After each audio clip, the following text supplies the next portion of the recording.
when you had TCU, my guy Mike Leach down TCU there. was in there too. TCU was really good Yep. too, and TCU's kind of moderate now. I mean, they're all right. But that's what's hurt Texas because all these other schools have got good. Oh yeah, we all go down there and recruit. Yeah, Yeah. everybody comes out of Texas. Well, you take the years we were talking about at Arrowhead. 2 quarterbacks out of the state of Texas. Well, they were overlooked too, though. Yeah. yeah. That's Playing what with you a little get. chip on their You shoulder. got to find the ones that are. So, all right. Well, anything else that you can think of? Oh, we did talk. There was a cross country runner Yeah. in Ohio that we wanted to talk about that ran. It was at the state meet or district meet. Like a district meet, Yeah, district district qualifier, meet. yeah. So district qualifier, ran with a hijab, had ran with a hijab all season long, had not been given any problems about it, from any authority figures Right. at a track meet. Don't know about fans. Fans are dumb, so I'm sure there were probably fans yelling things, inappropriate, whatever. But she ran the entire qualifying meet and then was told she was disqualified because of that. As a guy who follows cross country and track, a guy who does that, just talk a little bit about, how some of these coaches are and that situation. Well, I am a big social justice advocate. I teach social studies. I studied black studies in college, and I definitely teach it in high school and that type of thing. So, that's something I'm always, looking at. And so when I see those type of issues, that's gonna my antennas are up for it. But I think even doubly so now, because now I'm not at Central, now I'm at East, and a large population of my students over at East are refugees from Africa who are largely Muslim. Wow. My best athlete, Nejmuddin Ahmed, and he qualified for state in 2 mile. Last year in the qualifying series, district sectionals and state were all during Ramadan. So we had to game plan from the very beginning of the season to make sure that he was going to be in a position to not eat or drink anything all day, and he had to qualify for state. And so that is something that we game plan from the very beginning of the season. So when you're sitting here at the cross country districts, it should not be a surprise that your student who's Muslim wearing a hijab. And we understand how meticulous people get during championship season about the rules. And they get very litigious when it comes to the state series. You should know exactly what the rule book says, and you should have game planned for that a long time ago. It shouldn't be a surprise that the official came over and said, hey, there's a violation going on here. But, beyond that, I feel like, why are we still penalizing people for practicing their religion at a competition? I think it's a known that there's going to be Muslims who run. There's going to be Muslims who play golf or, that type of thing. And if they're going to be wearing these type of articles of clothes, is it an advantage or disadvantage for anybody else, Yeah, that's the first thing I thought of when they showed me that picture. I was like, shouldn't gain any advantage by running that thing. It's a disadvantage. Right. Yeah. Well, and here's the thing. You said what you said about religion. We are getting further and further from religion. I'm not trying to take this thing on a different level, but we are in this society and in our country. It's not that way in a lot of other countries. They still have time for prayer in some countries and stuff. It seems like every time we try and go forward in religion, something's bringing us back. I agree that there may be a lot of people kind of getting away from being meticulous about their religion, and they may not understand people who are definitely devout in their faith. But I think we have increased in dogma. I think a lot of people have. I think we've got battle lines in this country. Right. We've been probably more divided in recent years. It's no longer the boiling pot going because on it's with not the all impeachment Christians. proceedings and that type of thing. It's tribal. Right. We've probably been more divided than we've been since the Civil War. And so exactly. I think that might have played into that to some degree. Yeah. Well, and here's the thing. When we became the boiling pot, it was Christians, right? It wasn't people from. It was English people. It was Irish people. It was Christians and Catholics. It was Protestant and Catholics. So that was the board. Now you've got all kinds of different sectors out there that we never had before.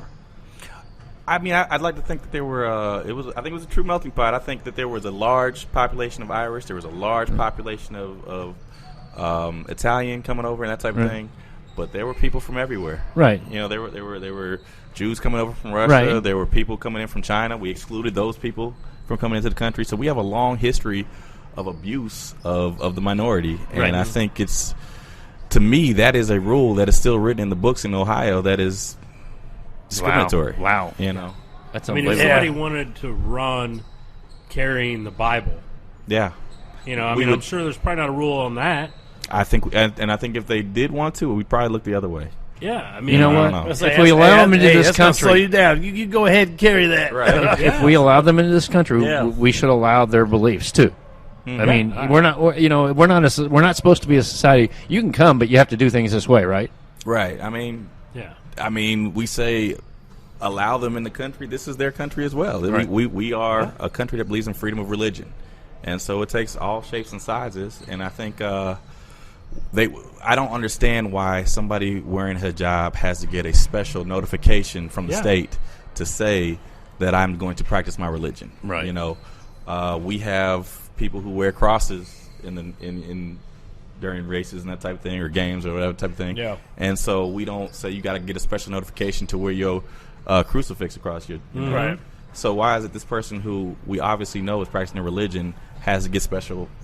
Well, You know. Even I'm sure she would have been okay had they just said, "Hey, we need to check that to make sure there's nothing on it that could have given you an advantage." Right, like some headphones or something like that. You know, I mean, yeah. you know, whatever. Like, I'm sure she would have said, "Okay, you know, I'm wearing this to practice my religion. It's not, you know, it's not for whatever reason. Let me put a different one on, or let me change this one, and I'll give you this one." Right.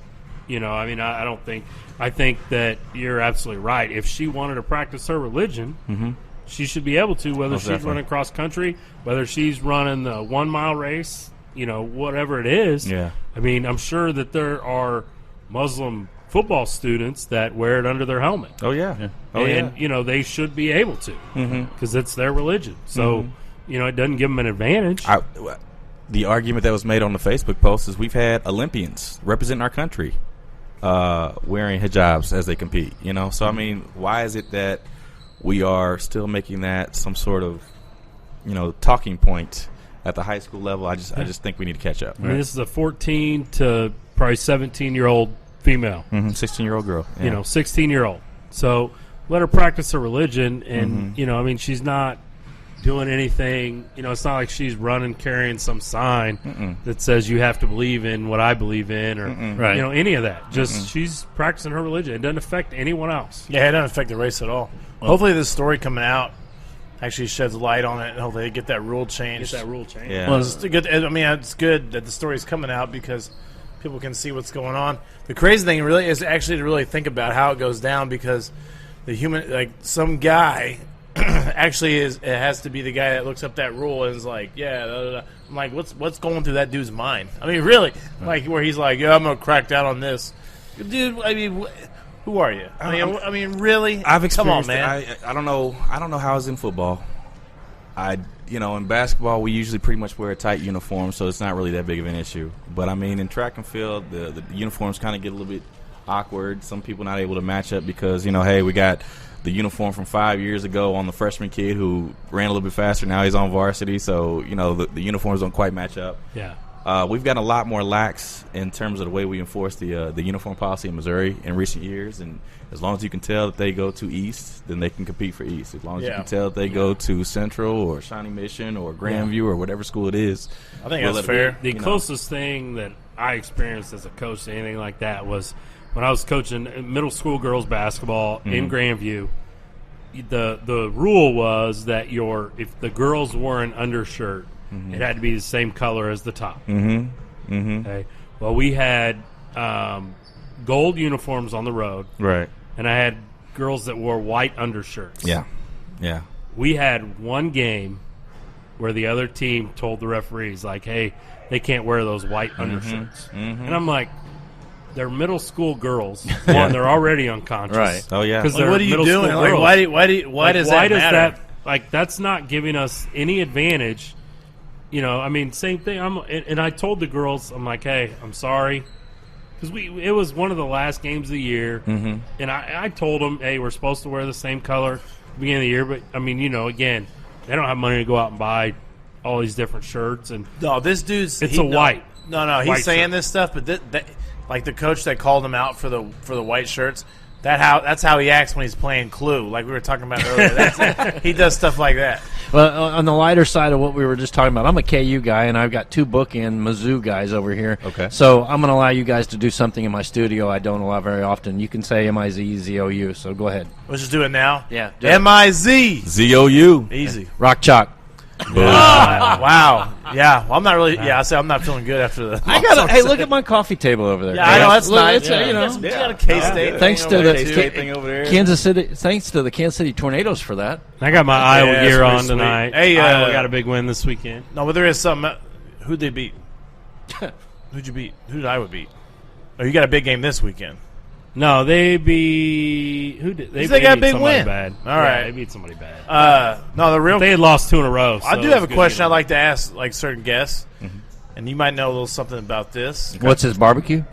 Yeah. What's the best barbecue spot for you? No, not best. What's your favorite? Favorite and best are different. Favorite, like the go-to. Drew, I'll tell you what, Drew Gooden. It kind of depends on what I'm in the mood for. So I live right down the street from Arthur Bryant's. Lay it out. Bryant's is not my favorite, but they do a good job of, they prepare good meat, and my daughter loves it. It's right down the street. Met Obama down there, shook his hand. Did you really? Yeah. So got the little selfie of that.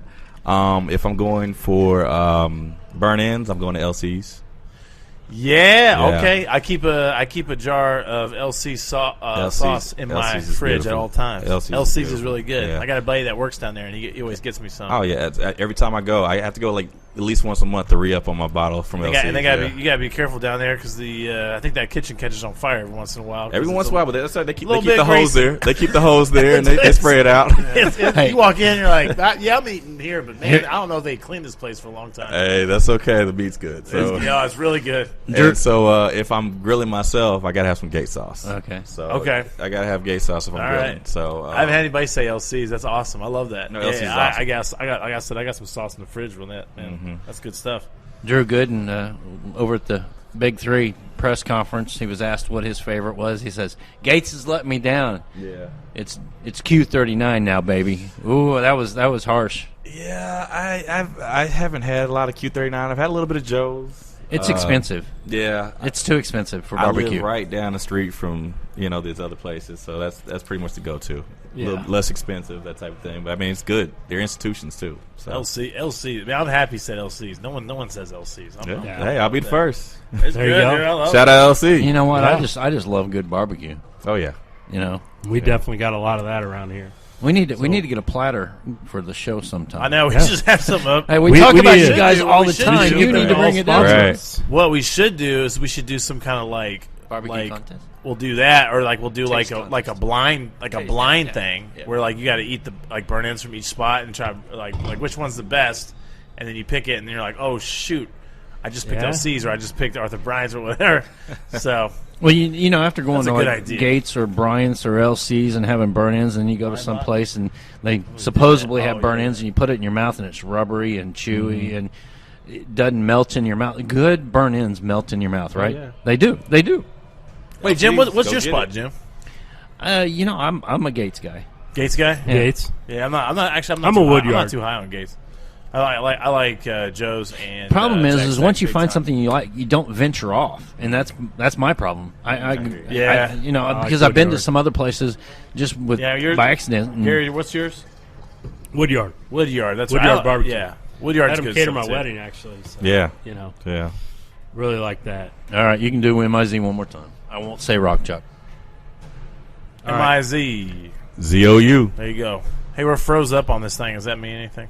What? The screen's froze. I don't know. Yeah, something's going on. Whoa. Hey, hello. Oop. There we are. Yeah, Nope. you're there. Yeah. Is it still? Are we still We live? got audio. Okay. All right, All everyone. right. That matters, yeah. Just double Well, checking. all right. Well, hey, thanks for coming in tonight. I appreciate you guys for having me. yeah, Yeah, a lot man, it of was fun. You got anything you want to plug before you get out of here? Well, I mean, I have my own podcast, but it's a little bit more risque, so I probably won't Okay. do that. But All right. No, fair enough. Fair yes, enough. indeed, yes, indeed. But no, we appreciate you coming in, taking some time to talk to us, Yeah. and I'll shoot you the information. We got show 100 coming up in All right. December, Wow. so we're gonna Well, do it big. I've been enjoying catching up, guys. I've been listening to some of the old podcasts, and Cool. you guys do a good job. Appreciate it. Thanks, man. Representing the Midwest Say well. every former guest is invited to show 100. So Okay. Yeah. So At the I'll well. see you the Yeah, info at the well. Okay, good. at the well Yeah. in